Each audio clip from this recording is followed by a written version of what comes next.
Hello and welcome to the Tracy Sandler Show, brought to you by FEVO. I am your host, Tracy Sandler, and I am very excited to welcome back to this Tracy Sandler Show, NFL Network, Steve Wyche. He was one of I think you were like my first or second guest when the show premiered. We talked about the NFL season, we talked about parity in the league, and just like that, we're at the wild card round. Steve, welcome back. Thanks so much for having me. Crazy week 18, right? The longest week the longest season in NFL history, and so much. Typically, that last week we're talking about who's resting, who's not Mm-hmm. playing, and so much across the league came down to that final weekend.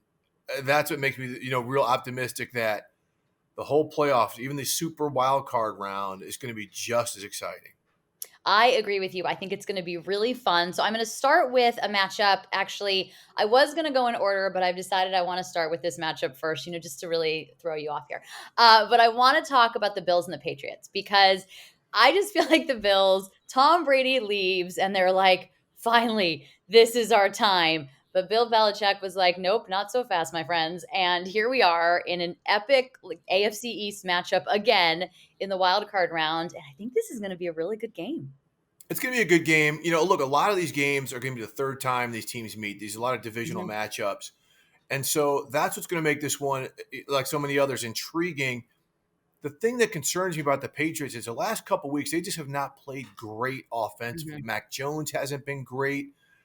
They haven't run the ball as well. The receivers, this has been kind of a receiver by committee group, but no one's made that Mhm. dynamic play. And I think the Bills are going to be able to score right here. If they can run the ball a little bit, Josh Allen being part of that running game to really put pressure on that defense, I think they're going to force the Patriots to have to score. We're not going to see the replay of the first time these guys met where the Patriots are going to run it all but three times. Mac Jones is going to have to make some plays for them to win as long as Buffalo secures the ball. I like the Bills in this game because I just Mhm. think they're playing better football right now compared to the Patriots. I think so too, and I think the Bills match up just really well against his team. And it's possible the Patriots have been playing above their weight class all season long, but they have been doing it. It kind of makes me think of Josh Allen's first playoff game a couple of years ago, and I feel like Mac Jones is a little bit in a similar position where he is going to have to make the plays, and he just may not be there yet. So we'll see. But I'm kind of would like the Bills to win. I just feel like it's their time. And I'm gonna root for the Bills. So there you go. I'll get to be Bills So there you fangirl. go. There you go. That's why you're pulling for them. Yep. So I'm rooting for the Bills. Also, in my way too early Super Bowl prediction, I did have the Bills in the Super Bowl. And then in my mid-season Super Bowl prediction, I had the Bills or the Titans. I couldn't decide. And the nice thing about being your own boss is you get to make up the rules. So I There was you like, oh, go. who knows? Who knows? So I am pulling for them to keep going and not make, kind of a fool out of me. The game that probably has the least intrigue of the weekend, and we were talking a little bit before this, that with the way the league is this year, it's like the most any given Sunday, Saturday, Thursday, Monday, Tuesday game like season I've seen in a long time. That I think save the Pittsburgh Chiefs matchup, it's anybody's game. And I even think the Eagles could beat the Bucks, and we can get more into that later. But let's talk a little Steelers Chiefs because that one probably is the least likely. And because I just said that, the Steelers are going to pull off some sort of epic upset for Well, sure. I feel just like you. I'm just like, look, the majority of these games could go either way. This is one I think would be the stunner because one, the Mhm. Chiefs are who they are, right? We know they've been in the Super Bowl the last couple of years. They've got all the weapons. And the Steelers all season long, you're like, this is not a playoff team. This is not a playoff team. And they managed to do just enough. Mhm. The only With some thing that's help. kind of right, with some help. And the only thing Mhm. is like, Kansas City got back on the roll. The offense seemed to catch up to the defense. The last couple of weeks, man, this defense has not played that great on the back end. They're not that Mhm. physical on the back end. They've given up some explosive plays. Um, Offensively, they seem okay. Mhm. They're not great, but since Clyde Edwards-Helaire came back, they're running the ball a little bit better. Um, it's just a matter. I think if Kansas City protects the ball, they win this ball game. They don't let T.J. Watt get two or three strip sacks. Not counting Pittsburgh out on this one, but this is, I fully expect this to be Ben Roethlisberger's last game in the NFL. I would imagine that as well. And you say how the defense has given up some big plays. I just think they're playing a Pittsburgh team. And I don't mean this exact like in even throwing shade, even though it's totally going to come out this way. I just don't think Pittsburgh is capable of the big play right now. They just don't have it. The only one really is TJ Watt, who's an incredible football player, but he's probably not going to win this game on his own unless he has 3 strip sacks that you just mentioned there and someone picks that ball up and goes running. But I agree with you. I think this would be the absolute stunner and probably the last time we see Ben Roethlisberger play football. And it's funny with the Chiefs, started 3-4. What's wrong with the Chiefs? What happened to Patrick Mahomes? Yeah, they're fine. It just shows all these things we worry about early in the season mean nothing. So I'm actually now going to jump. I told you we were going to go in order, and now I'm just jumping all over the place. Again, the nice thing about Fine. being your own boss. It's all good. Keeps you on your toes. I'm going to talk about another team that started out 2-0 and then went 3-5 from there, and then has played really well in the last several games this season. That, of course, is the San Francisco 49ers, who had their epic comeback against the Rams the other day to get in the playoffs. Perhaps a career-defining moment for Jimmy Garoppolo. And this is a team that's interesting to watch. And going back to my 2 early Super Bowl preview, I said Bills 49ers because people would be very upset with me if I didn't pick the 49ers. Though midseason I did, of course, change that. But all of a sudden, this is a team. Yes, they're going to have to go on the road for every playoff game, but this is a team that's playing good football. And even Jimmy Garoppolo and his bum thumb, quite a day the other day. And they play a style that can win on the road. If they've got to go in outdoor, in cold weather, and the way they run the football, the way they've got safe passes where you throw the ball to Debo, or you throw the ball to Jennings or Kittle, and they can run and make plays after the catch. So, look, the thing that's happened with the Niners is, remember, Jimmy just came back after Trey Lance started the week, but they've been playing the same way with their defensive front. It's just so dominant that it kind of makes up for any concerns you really have about the guys on the back end. The linebackers are playing more physically than they did earlier in the year. I mean, Dre Greenlaw's a stud. I mean, we don't talk about that guy enough. He's a physical player. He can run, and when he arrives, he brings the hammer. But now you see Fred Warner really playing a lot more physical football than like he was playing early in the season. I may be wrong. You see this team better, but I watch a lot of their games, and he really seems to be playing like that assassin type of linebacker. We're used to seeing him play. So I think defensively it sets the tone. And then up front, what they were able to do last week without Trent Williams, it's incredible. Where the offensive line created enough of a crease, for Eli Mitchell and Debo and Jeff Wilson and these guys to break tackles. That's what I love about this team is like they are so determined that anyone who touches the ball is trying to score a touchdown on every play instead of just kind of getting what he can get and they get down. And so this is why they're scary. Jimmy Garoppolo, if he protects the ball, that's the issue.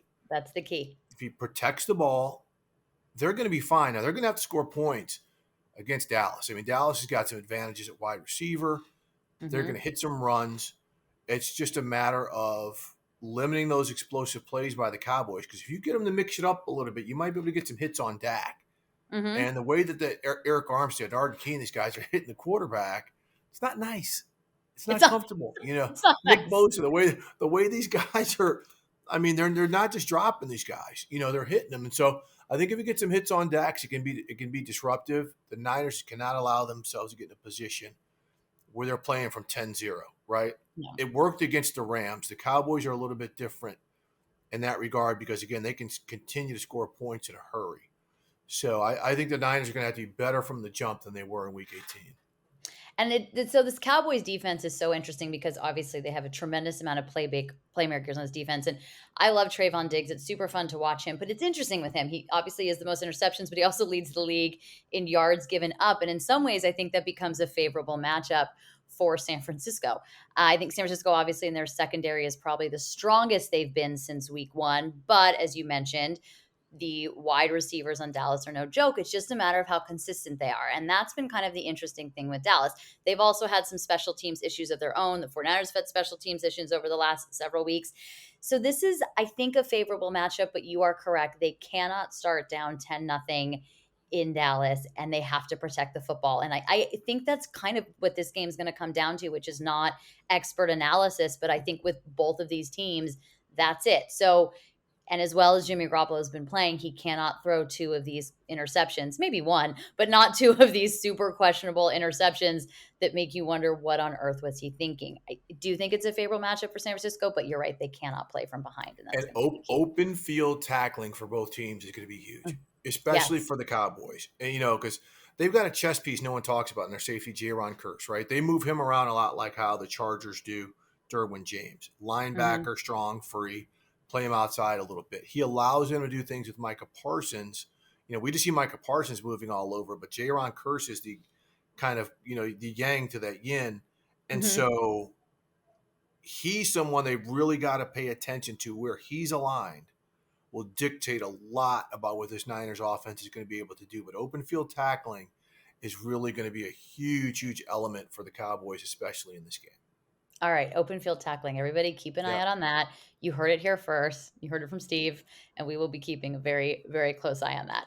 All right, let's talk about Raiders Bengals, another matchup that I think has potential to Love be. this game. It's such a good game. I can't wait to watch it. Besides Niners Cowboys, I think that's the one I'm the most excited for the weekend. And I actually think Niners Cowboys, Raiders Bengals maybe be the two best games, but time will tell on that. But this is going to be a fun football game, and I'm really a big Joey Burrow fan, so I think I'm rooting for the Bengals. Not that anyone really cares, but I think I'm rooting for the Bengals. But tell me what you see in this one, because it's going to be fun. It's just so weird because very little about what the Raiders are doing says that they should be here, right? They're not getting a Mhm. bunch of takeaways. They're not great in certain elements on their defense. Offensively, fits and starts. They run it well one game, they don't run it well another game. Um, so on paper, it really looks like the Bengals should win this ball game. But what it comes down to now is that offensive line protecting Joey Burrow. We saw how that Raiders defense really got after Justin Herbert. He threw it Mhm. 65 times, but we saw how dangerous that front can be with Ngakoue and Crosby. Now the Raiders losing Darius Philon at that defensive tackle is huge. Mhm. Huge, because remember when these two teams met earlier this year, the Bengals ran the daylights out of the ball, power running, Mhm. getting some big explosive plays. That's what they're going to try to do here, especially now that Philon is gone. That's a big, big element of this. So the Raiders are going to have to, remember during this 4-game winning streak, it wasn't until this game against the Chargers where they scored more than I think 23 points. They are going to have to get back in that 30-point range to win this ball game. And they're going to have to also muck it up because, they win the close games. The last 4 games have been decided with, by a total of 12 points. They've won 4 overtime games this year. So, we have to just keep wondering if the Raiders are going to keep riding this angel in the outfield vibe. Like, they're getting a Oh, I little like that. assistance.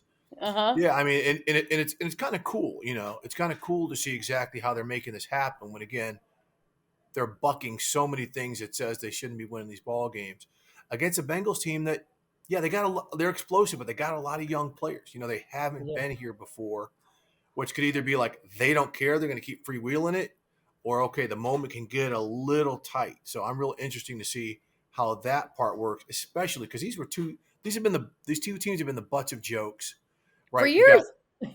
for years. You got Zach Taylor, a young coach who's still kind of finding his way. Rich Bisaccia, who's really done a great job of managing things. How Mhm. all of these guys keep operating now that the stakes are a little bit higher. When the Niners played the Bengals, I was really shocked at how many empty seats there were. I mean, here's a team that was really in the hunt and obviously now has made the playoffs in a big game against another team that was in the hunt, and there were tremendous amount of empty seats at that stadium. And a and I talked about it, and we decided that Bengals fans are so used to being disappointed that they just decided not to go to the game that day in really cold weather because they were like, we've seen this movie and it's not going to end well. So it would be nice for the Bengals. A Raiders fan friend of mine said to me yesterday, I'd never even heard of Jamar Chase until a couple weeks ago. And I was thinking, oh, I think you're gonna be hearing about him quite a bit on Saturday. Yeah, yeah. And I, I'm and I gonna think and I'm I think there'll be some Bengals fans in the stands as well. I don't think there'll be too many empty seats. No, probably not for this one. At the end of this, I'm going to make us kind of lightning round pick I'm not going to make us do scores, but pick who we're going to think is going to win each game. But we are now going to move into a game that I think actually may be more interesting than people think, and that's the Eagles and the Bucks. Are the Bucks the better football team? Yes, but you have an Eagles team that plays a very physical style of football. You have a Bucks team that's somewhat banged up and is not playing their best football right now. I think this matchup is interesting. And if a 7 seed was going to knock off a higher seed, I'm going with the Eagles.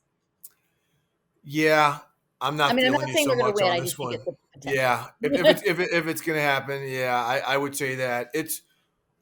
Look, the Buccaneers are banged up, but I think this is one where they're going to put so much pressure defensively early and consistently, game wise on the Eagles. The Eagles are going to try to run the ball, and so we know again with the injuries that the Buccaneers have on defense as well as offense, that could be a challenge. The Eagles run the ball well, but just keep Jalen Hurd from being the guy to bounce Right. the plays and extend the plays. I think that's going to be there. I do think getting Leonard Fournette back will allow the Buccaneers offense to flow a little bit more freely. Now losing Chris Mm-hmm. Godwin is going to hurt the Buccaneers as Absolutely. they to me will get deeper Mm-hmm. into the postseason. So we'll see how that works out because Philly is not going to let Gronk get his. That's going to be what they're going to do. If Mike Evans hits some explosive plays, fine. But I think they're really going to lock down on Rob Gronkowski and to make the Buccaneers nickel and dime it, which is something they can do, something they will Mm-hmm. do, which was why I don't think this game is going to be lighting up the scoreboard. It has the Mm-hmm. potential to, but I think this is going to be an under 24 point victor. The victor is going to have 24 or under in this one. And I do have a general life rule, and that is I never bet against Tom Brady. It's just like in anything. So I, Way to go out on a limb there, Trace. it's a life. If people would, if someone says to me, "What's your life motto?" I'm gonna be my life motto is never bet against Tom Brady. You should eat avocado ice cream. You should wear TB12 gear. You should always pick him to win the game. Also, he is a Michigan man, and I went to Michigan. But yeah, also not expert analysis, but in the never bet against Tom Brady bowl, I will always pick Tom Brady to win. All right, so now we've made it through almost everybody, but we have the Rams and the Cardinals on Monday night, which I think the Rams potentially run away with this, and I don't even know that it's close. But in theory, this should be a good NFC West football game. But I don't know. The Cardinals seem to be falling apart before our eyes. Yeah, I don't think it's going to be a blowout. I mean, it's the third time against a divisional game, third time these teams are playing.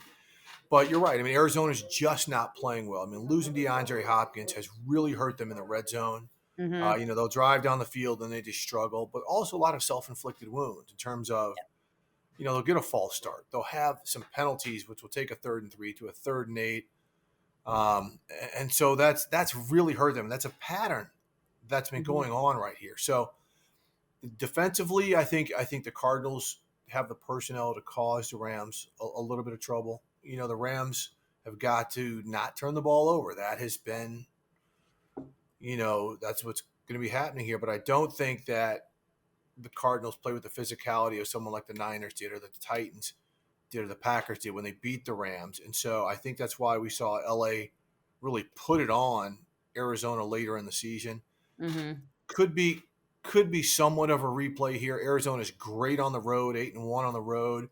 I think it'll be intriguing, but I think as long as the Rams kind of limit the explosive plays, and that's been a real hit or miss since DeAndre Hopkins is gone, I think they've got a Mm-hmm. really good chance to win this one. And you mentioned turnovers, and that is a Matthew Stafford issue. We talked about it with Jimmy Garoppolo, but this is very much a Matthew Stafford issue. I don't know why I keep saying issue. I don't know why I cannot speak, but it is a real issue for him, and I think that will be a big one for LA. I also think LA. It's a positive that they've had 8 days since that Week 18 matchup with the 49ers, because I Yeah, think if they they were needed the to clear their Saturday head a little game, bit. yeah, Yeah, the Saturday game would have mentally, I think, made it much more difficult. But having those 8 days, I think, helped a lot.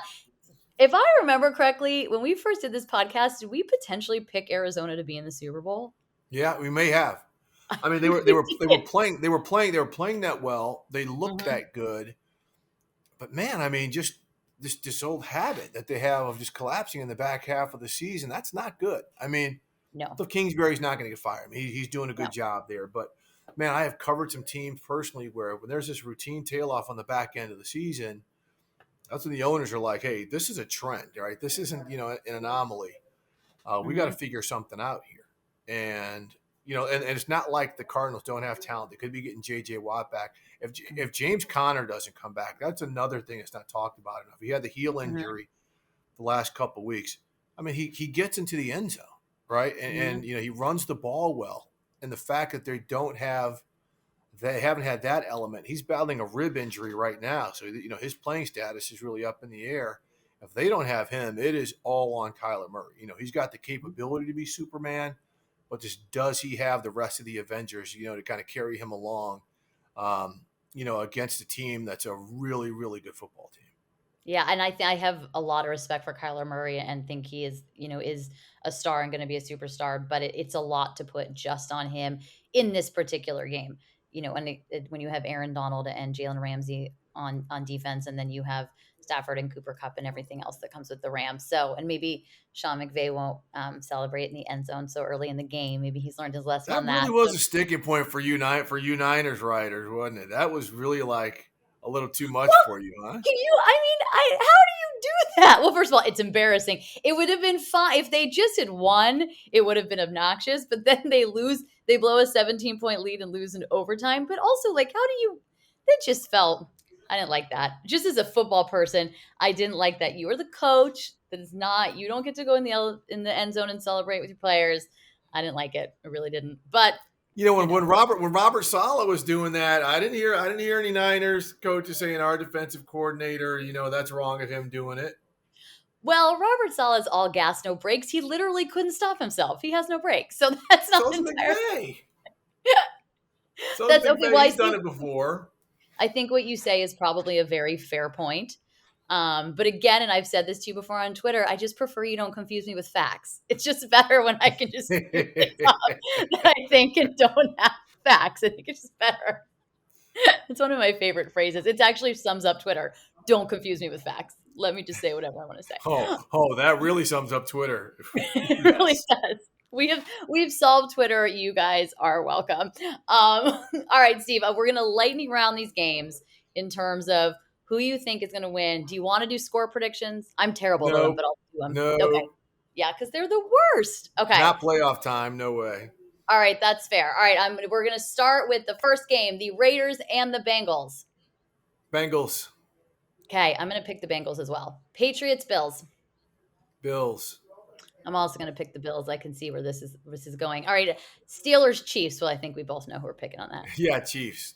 Chiefs. I almost Chiefs want to at pick the home. Steelers just in case, so that I look like a genius. But I think I'd look like an idiot. So I'm gonna pick the Chiefs. All right, Bucks, Eagles. Bucks. Well, never. Going with the home faves here, but Bucks. Yeah. Yeah, I've never bet against Tom Brady. Niners, Cowboys. Niners. I'm picking Niners too. I think they win this one. Then I think things go downhill. We have. I think we only have one left. Then Cardinals and the Rams. The Rams in this one. It's weird. I normally with so many road teams winning this year, like overall, like there really Mm-hmm. hasn't been a huge home field advantage. It just seems like the favorites in this one, and the Super Wild Card weekend, even though they're just toss-ups. I don't think any of us would be stunned if 4 of these 6 games went to the underdog. I agree with that. My gut says pick the Rams, but I'm just going to pick the Cardinals because I've agreed with you on everything. And I think it just makes it more interesting. And also, I think we talked about this last time in the offseason. Was like full on Cardinals stan. And even though they've done nothing in the last several weeks to show me that they deserve that, I'm just going to do it to be contrarian and different. And I, this will I be the think one. I think Sean McVay's exuberance has really gotten under your skin, and you're just going to hate the rest of the postseason. I don't even know that I care that much, but I just feel like maybe it really did. And I really appreciate exuberance. Exuberance is like kind of my jam. I don't want to shock anybody, but I do appreciate exuberance. But maybe that's what it is. Maybe Sean McVay, maybe it's an unforgivable offense for me that one day I will get over. All right. Well, we will see how this weekend goes. We have our first Monday Night Football playoff matchup this weekend, or I guess week is going to be kind of cool to see. It's like kind of confusing, but so many playoff games this weekend. 49ers are on Nickelodeon, which I'm really excited about. I've mentioned this on Twitter, and I'm going to mention it here now in case anyone's listening. If a media member needs to get slimed, I volunteer as tribute, and it would be an honor. So I'm just going to throw that out there to Nickelodeon in case Say anybody. that now. Famous last words. Oh, come on. That would be so fun. You'd love to see like Jimmy Garoppolo throwing green slime on my head. Oh, yes, I would. See? Just as long as it's not mine, as long as it's not my head, I'm good. All right. Well, thank you for joining me. This was a lot of fun, as always. I'm so excited for such a big weekend of football. So many games. I just love the sport so much. That's right. Thanks a lot, Tracy.